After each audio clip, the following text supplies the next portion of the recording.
Welcome into Steelers Latest, your daily spot for all news and information related to your Pittsburgh Steelers. Let's get moving once again. The murmurs are happening. We're 10 days out from draft. Uh-oh. But this one, later round guy, third round draft pick, Dante Thornton Jr. The rumors are out there that he could be a replacement for George Pickens. Now, I haven't been on the bandwagon of trading George Pickens. I'd rather trade someone like Highsmith if we're going to move up or just move off a piece this offseason. But George Pickens, the rumors are now being thrown around. Omar Khan did say he's not going anywhere earlier this offseason, a couple weeks back, but you never know. Could be playing a leverage game, could just be trying to get more compensation for someone like Pickens. But Dante Thornton Jr., 6'5, 4'3, 40-yard dash. Oh, man. That is a threat on the outside at wide receiver. Him and DK Metcalf, DK getting double teamed every time. Him probably facing single coverage, might be able to just run by people in the first part of his career. More than likely not going to be able to achieve that every week. The defensive backs eventually learn. They eventually, I mean, it's just quicker in the NFL. You're not going to be able to pull off the same move every now and then.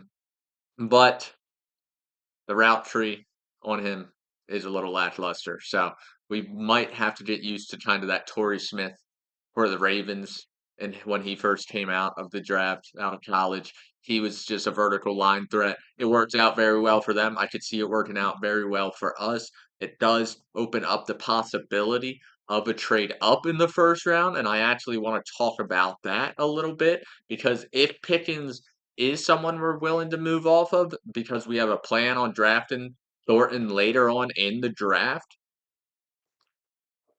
be too mad because we could fill the hole of quarterback by moving up to a pick like 5, which I'll pitch the trade in a second here. But if we move up to a pick like 5, get Shadur Sanders, and then you draft Thornton in the third round, the offense looking a lot better right there, I feel like. So that is a big positive.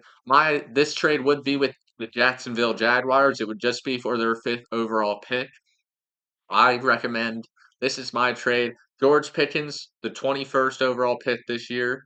Next year, 2nd round and 4th round pick. And then this year, 6th and 7th. You might not have to give all that up.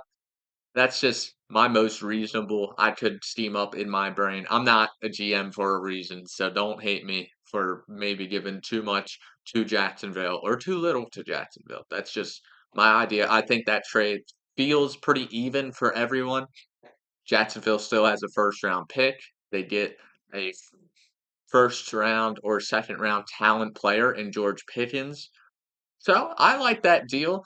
I don't know if you have to give up the rest of the haul of picks, but if you do, I'm more than willing to do that. And then the Steelers can draft the quarterback of the future with Shadur Sanders at 5. I don't think he'll be there after that. I do think the Raiders are going to take him if he starts to slide, just because of what I've been saying, Tom Brady, and he's a partial owner of the Raiders, and him and Shadur already have a connection, already have a little bit of a bond. They've talked a little bit. So I don't think he's making it past the Raiders, but you never know. They do have Geno Smith. Maybe they're willing to ride with him for the foreseeable future. But let's move on to another trade that I think could be a possibility if Shadur starts sliding in the draft and we don't do anything with trading up with George Pickens. But TJ Watt for Dak, is this even possible? Let me give you the realm I've kind of been thinking of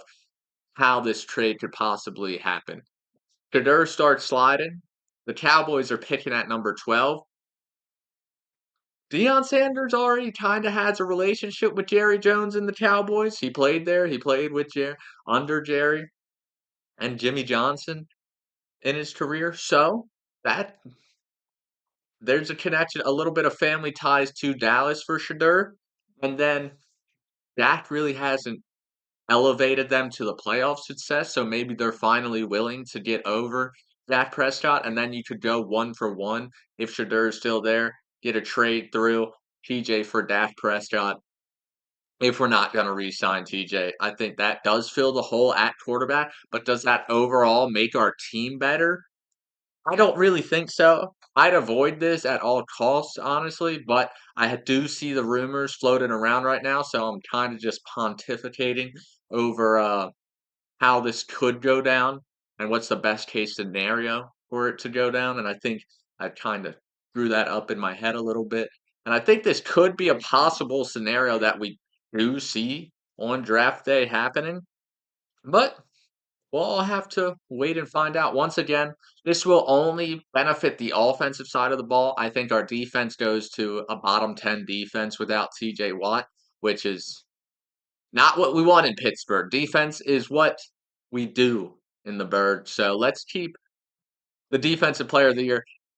How I look at it is TJ Watt is an MVP level player on the defensive side of the ball. Dak Prescott has never been an MVP player on the offensive side of the ball. So that's how I kind of see it not being a fair trade for the Steelers if we do go out there and try to get someone like Dak Prescott via the trade. But let's move on to, or let's end on the new hire here in Pittsburgh. And it's Luke Smith was just hired to be our quality control coach. Now, what does a quality control coach do?